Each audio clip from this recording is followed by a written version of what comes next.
On ground 5 रुपए का काम इनका नज़र नहीं आ रहा।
ठीक है ना, वो नुकसान हो गया, हम सब का नुकसान, आपका हमारा सब का नुकसान हो गया, पैसा हमारा था।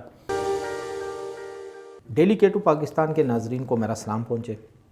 आज हमारे मेहमान हैं डॉक्टर मोहम्मद इकबाल साहब, साबिक वज़ीर तामीरात।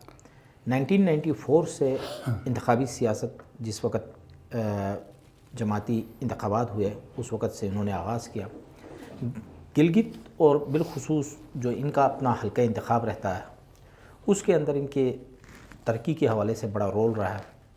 अगर हम बात करते हैं तरक्की के हवाले से तो डॉक्टर इकबाल साहब के ज़माने का आज तक एक प्रोजेक्ट जो है वो लोग याद रखते हैं, जिसमें खुसूसी तौर पे जुगलोट गुरु का पावर प्रोजेक्ट है। जितनी मेहनत से, जिन मुश्किलात से गुज़र के इन्होंने बनाया, ये हिस्ट्री मेरे सामने है, क्योंकि उस वक़्त हम सहाफ़त के शोबे से ही वाबस्ता थे।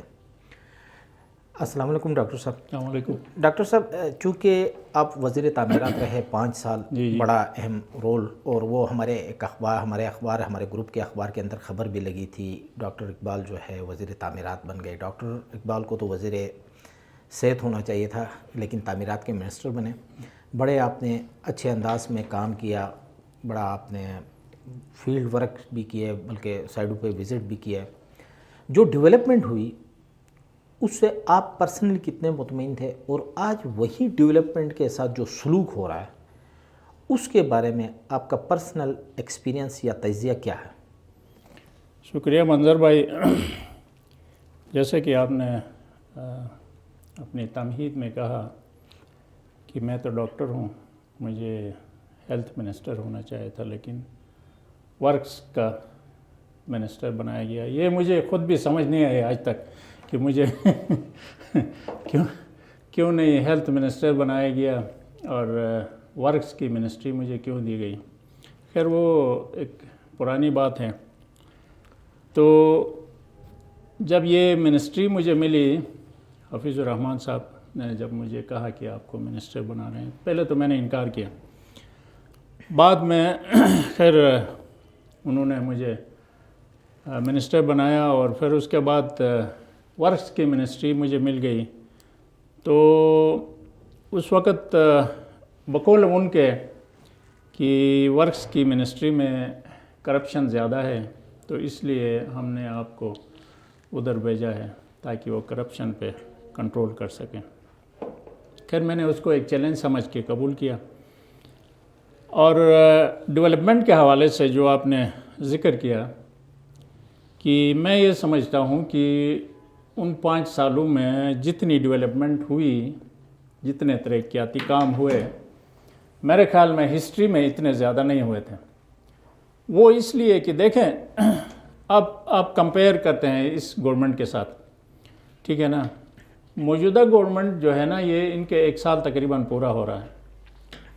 बात ये होती है कि आप कितने प्रोजेक्ट्स ऑन ग्राउंड ले आते हैं, ठीक है। इनकी जो परफॉर्मेंस में जब देखता हूँ तो मुझे ऐसा लगता है कि ये जो एडीपी उन्होंने बनाई है इस वक्त 90 पता नहीं कितने करोड़ की कितने अरब की बनाई है डेवलपमेंट की जो एडीपी है। एक तो उन्होंने कहा कि हमने पैकेज लाया 375 अरब का, 370 अरब, यस। अच्छा, उसके बाद ये पता नहीं कितने अरब की इन्होंने एडीपी बनाई, डेवलपमेंट जो एडीपी है। ये तकरीबन मैंने जो हिसाब लगाया था, हाँ 105 अरब की इन्होंने कहा। तो ये तकरीबन 500 अरब के करीब इन्होंने कहा कि हमने पैसे लाए, ठीक है। ऑन ग्राउंड 5 रुपए का काम इनका नज़र नहीं आ रहा। मुझे तो कोई नज़र नहीं आ रहा है। आपको अगर नज़र आ रहा है तो मुझे कोई बताएं। काम क्या करते हैं ये? जो पिछले हमारे प्रोजेक्ट्स हैं उनके ऊपर जाके तख्तियाँ लगाते हैं, उनके ऊपर जाके सेल्फी लेते हैं, लेके उसको सोशल मीडिया में लगाते हैं और कहते हैं कि ये हमारा। और भाई तुम्हारा काम कहाँ से आ गया? तुम अपनी एडीपी का जो प्रोजेक्ट है उसको लाओ, उसको ऑन ग्राउंड लाओ, उसके ऊपर तुम काम शुरू कराओ, उसके ऊपर तुम तख्तियाँ लगाओ, उसके ऊपर सोशल मीडिया पॉलिटिक्स करो। मुझे ऐसा लगता है मंजर साहब कि ये कोई नाकाम तरीन गवर्नमेंट होगी गिलगित बल्तिस्तान की हिस्ट्री में। वो इसलिए कि अब इन बेचारों की भी, मेरे ख्याल में इनकी भी कोई गलती नहीं, ये कंफ्यूज हैं। वो कंफ्यूज इसलिए हैं कि इनको इलेक्शन लड़ के आए हुए साल हो गया, आगे अभी कहते हैं कि सूबा बन जाएगा। सूबा जब बन गया तो 2023 में इलेक्शन होंगे। 2023 में इलेक्शन हो गए तो इनका तो अभी 1 साल रह गया। आखिरी साल में तो इनको ये दरवाजे से अंदर भी नहीं छोड़ते हैं। हम इतने पावरफुल मिनिस्टर्स थे, हमारी गवर्नमेंट पावरफुल थी, 2/3 मेजॉरिटी थी आपकी, उसके बावजूद ब्यूरोक्रेसी वाले आखिरी साल में हमें लिफ्ट नहीं कराते थे। तो इनकी तो कोई हैसियत ही नहीं है। डॉक्टर बेचारे तो ये कहीं किसी खाते में भी नहीं। जो पब्लिक जो जिस चीज़ को देख रही है, क्योंकि गिलगित जो है वो कैपिटल है गिलगित बल्तिस्तान सूबे का, इसकी जो सड़कें जिस तरह पेवर मशीन से बनाई गई और उनके साथ रोज़ाना आप सड़क से गुजर रहे हैं, जो हालत हो रही है, कभी एससीओ वाले खुदाई कर रहे हैं, कभी गैस पाइपलाइन के लिए खुदाई हो रही है, अभी सेवरेज के लिए होगी।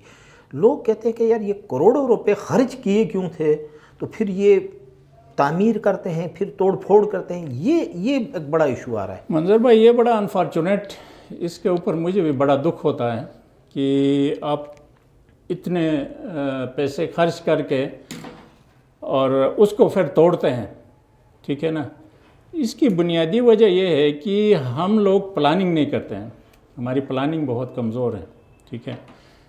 हुआ ये कि ये जो आप जिसका जिक्र कर रहे हैं सड़कों का, जब मैं मिनिस्टर बना वर्क्स का, तो मैंने साबिक चीफ मिनिस्टर से मैंने कहा कि सीएम साहब, ये जो हमारी सड़कें हैं टूटी फूटी हुई हैं, इनको हम मेटल करेंगे, क्योंकि यहाँ देखो टूरिस्ट आते हैं। गिलगित सिटी को देख के उनका एक इम्प्रेशन बनता है कि यहाँ पे सड़कों को देख के। तो उन्होंने ये कहा कि यहाँ पे सेवरेज सिस्टम बनना है, सेवरेज सिस्टम जब बनेगा तो ये सारा तोड़ देंगे, तो इसलिए हम इसको, जब सेवरेज सिस्टम बन जाएगा उसके बाद हम मेटल। मैंने कहा ठीक है। अब होता क्या है कि जितने भी सीएम जो होता है हमारे सिस्टम में, जो वज़ीर आला, वो बड़ा पावरफुल है, सारा इख्तियार उसके हाथ में है, वो जो चाहे कर सकता है। इसी तरह मेहदी शाह ने किया, उसके बाद हफीज़ुर रहमान ने किया, और अभी ये जो वज़ीर आला है वो कर रहा है। उसने क्या किया, 3-4 साल तो हमने इंतज़ार किया, सेवरेज सिस्टम का ठेका भी हुआ लेकिन काम शुरू नहीं हुआ।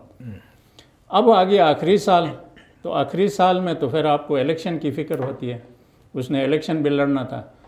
तो उसने कहा कि जो होना हो जाए, अपने ब्लॉक लोकेशन में से पैसा लगा के उसने जो है ना वो सारे मेटल करवा दिए।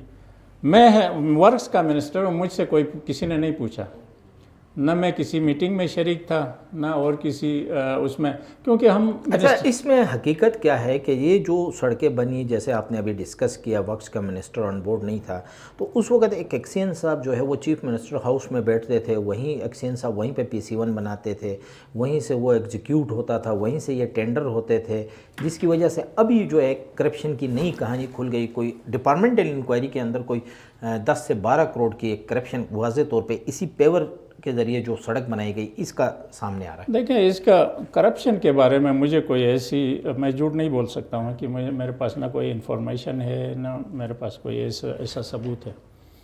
लेकिन ये एक हकीकत है कि साबिक वज़ीर आला साहब वो डायरेक्ट काम करते थे सेक्रेटरीज़ के साथ। एक्सियन को भी बुलाते होंगे, लेकिन सेक्रेटरीज़ के साथ थ्रू हो जाते थे, उनको बुला के डायरेक्ट काम करते थे। हम बराए नाम वज़ीर थे, हमें न किसी मीटिंग में बुलाते थे, न हमारे पास कोई फ़ाइल आती थी। हमें जब वो काम शुरू होता था उस वक़्त पता चलता था, बाकी किस तरह से होता था ये अल्लाह जाने।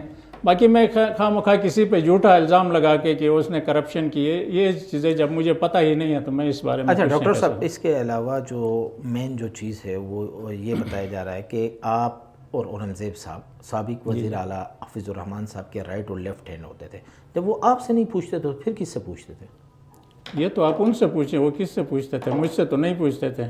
ख़ास तौर पर ये जो काम हुए हैं, ये जो सड़कों का काम जो हुआ है, हालांकि अब देखो ये इसको तोड़ फोड़ दिया ना, हमने करोड़ों रुपए खर्च किया इसके ऊपर, वो हमारा आपका पैसा था, ठीक है ना, ये वज़ीर आला का कोई ज़ाती पैसा तो नहीं होता है, ठीक है। ब्लॉक एलोकेशन से उसने सारा पैसा उधर लगा दिया, सिर्फ हल्का 2 में लगा दिया, हल्का 1 को भी छोड़ दिया, ठीक है, लगा दिया। अब वो तोड़ दिया, ठीक है ना, वो नुकसान हो गया, हम सबका नुकसान, आपका हमारा सबका नुकसान हो गया, पैसा हमारा था। इसके ऊपर देखो, मैं ये कहता हूँ कि आइंदा के लिए ऐसा कोई सिस्टम होना चाहिए, इसके ऊपर कोई कमीशन बैठना चाहिए, इंक्वायरी होनी चाहिए कि ये क्यों हुआ। अभी अगर ये लोग तोड़ रहे हैं उसको, तो किस बुनियाद पर तोड़ रहे हैं, ठीक है ना। ये जो गैस के लिए तोड़ रहे हैं, उसके बाद फिर सेवरेज सिस्टम आएगा उसके लिए तोड़ेंगे, तो ये पैसा जो नुकसान हो गया इसका जिम्मेदार कौन है? इसके ऊपर कम से कम कोई जुडिशल इंक्वायरी होनी चाहिए कि यार ये किसने किया, प्लानिंग क्यों नहीं की, क्यों ये काम करवाया जब उनको पता था कि ये टूट जाएगा, तोड़ दिया जाएगा, तो ये क्यों किया, इतना पैसा क्यों ज़ाया किया।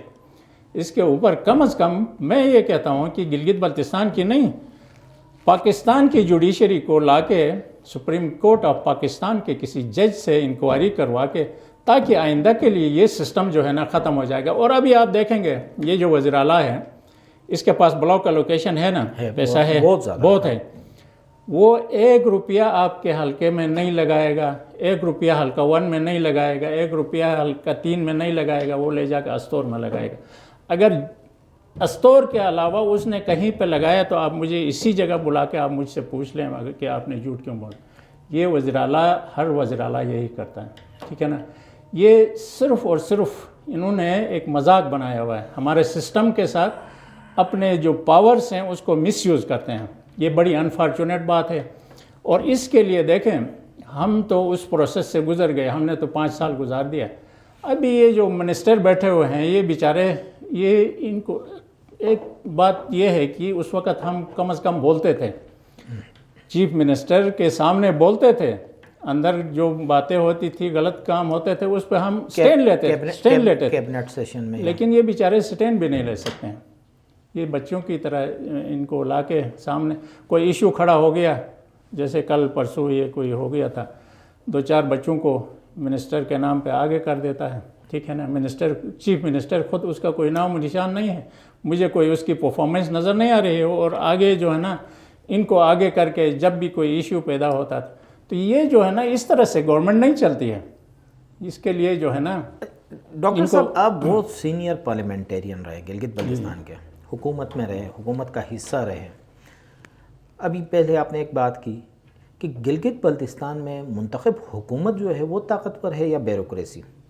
देखें, अगर वज़ीर आला चाहे तो वो ब्यूरोक्रेसी को कंट्रोल कर सकता है, ठीक है ना। अगर ना चाहे वो अलग बात है। मैंने ये सुना है, अक्सर ब्यूरोक्रेट से ही सुना है, ब्यूरोक्रेसी से ही सुना है कि मेहदी शाह जो है वो ब्यूरोक्रेसी को बड़ा कंट्रोल में रखता था, वो उनके सामने नहीं झुकता था।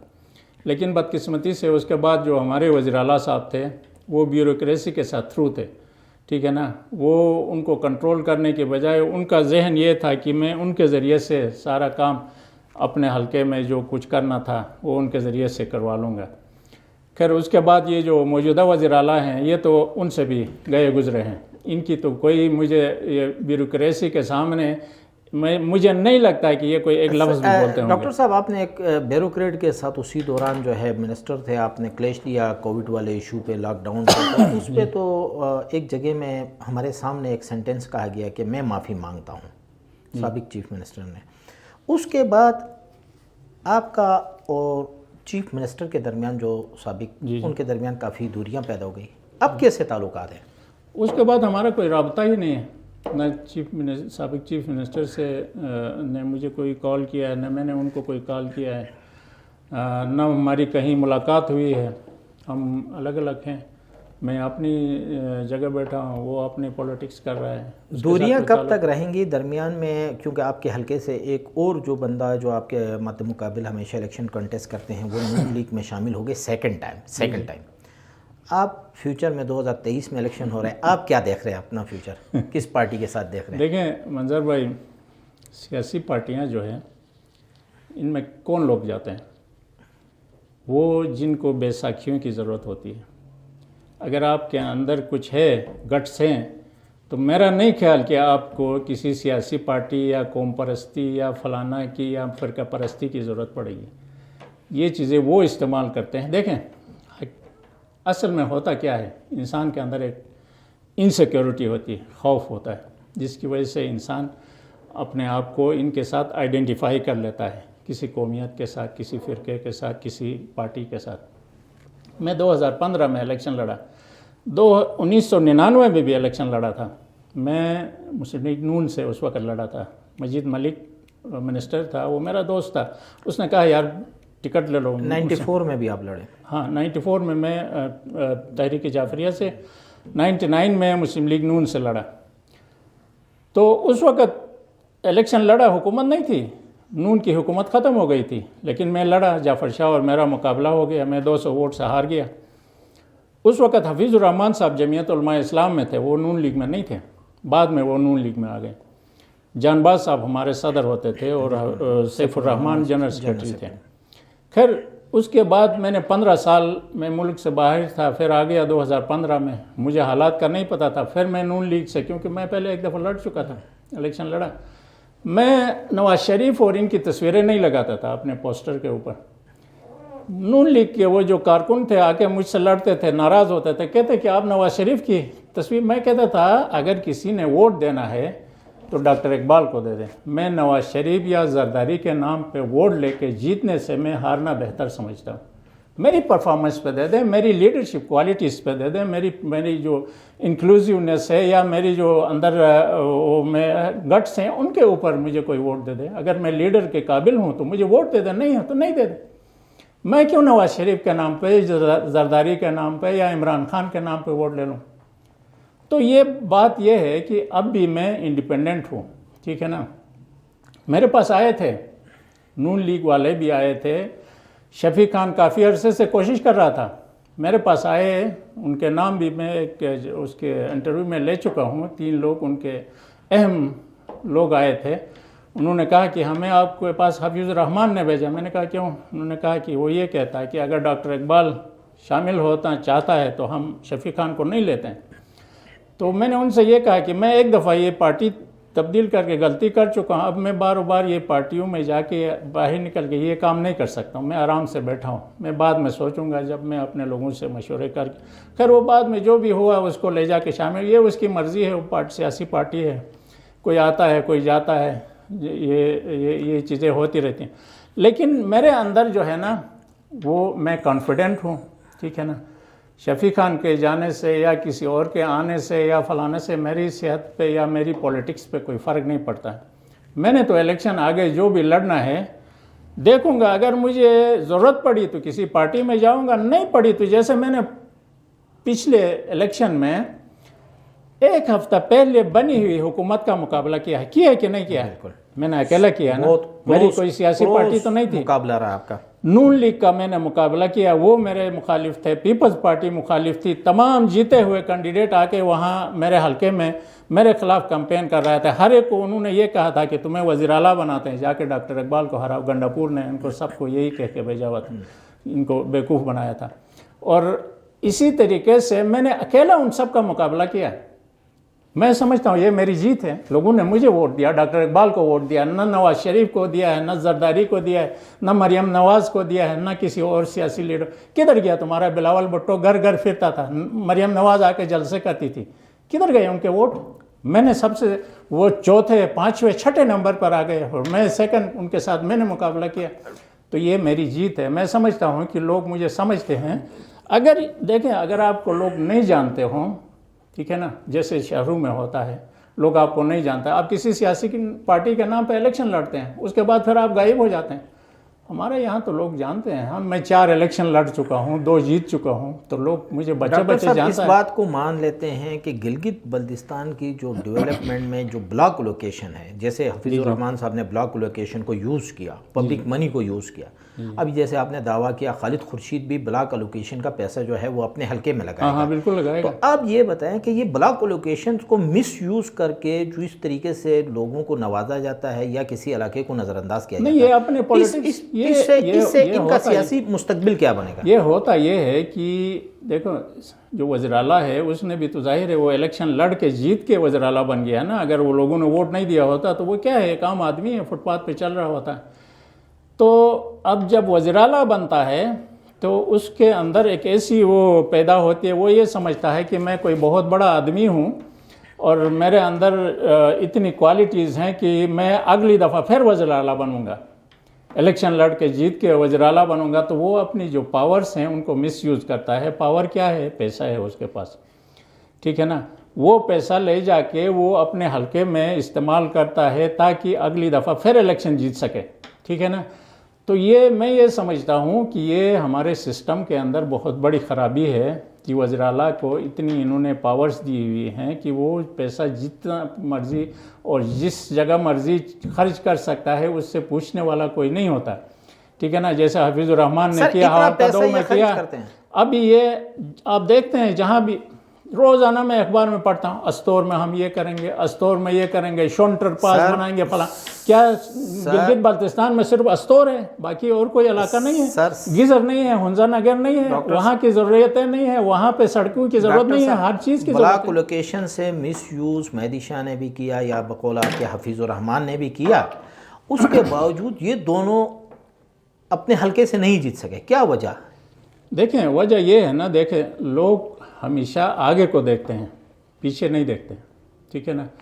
तो दूसरी बात ये है कि हमारे लोग गरीब हैं, ठीक है, इनके मसाइल बहुत ज़्यादा हैं, ठीक है ना। आप जब इक़्तिदार में आते हैं, मैंने इसीलिए वज़ीर बनने से इनकार किया था कि मैं साइकोलॉजी का भी कुछ मैंने स्टडी किया है। मैं बहैसियत मेडिकल डॉक्टर के, मुझे इन चीज़ों का पहले से अंदाज़ा था कि मैं वज़ीर बन गया तो मेरे साथ क्या होगा।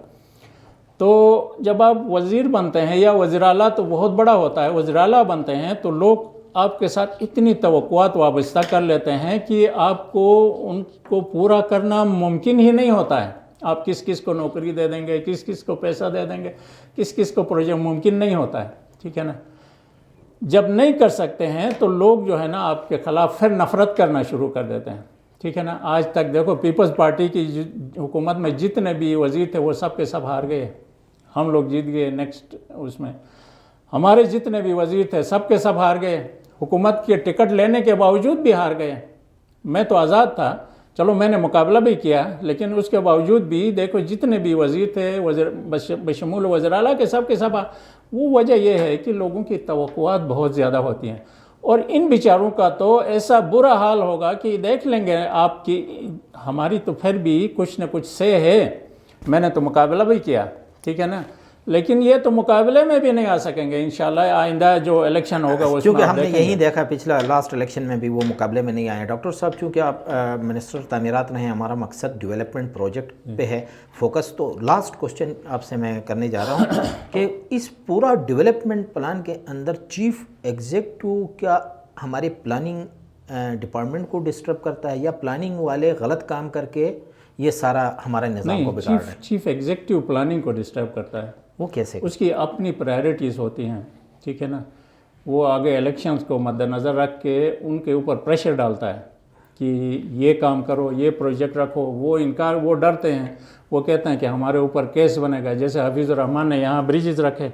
अब मुझे वर्क्स का मिनिस्टर हूँ, मैं अल्लाह को हाजिर और नाज़िर जान के कहता हूँ कि इन ब्रिजेस के बारे में मुझे कुछ नहीं पता है कि ये क्यों रखा है, किस बुनियाद पर रखा है, किसके लिए रखा है, ये भी मुझे नहीं पता है। जब वो फिरकावाराना झगड़ा हो गया तो फिर मुझे पता चला कि यहाँ पर इस तरह का कोई मसला है ब्रिजेस का।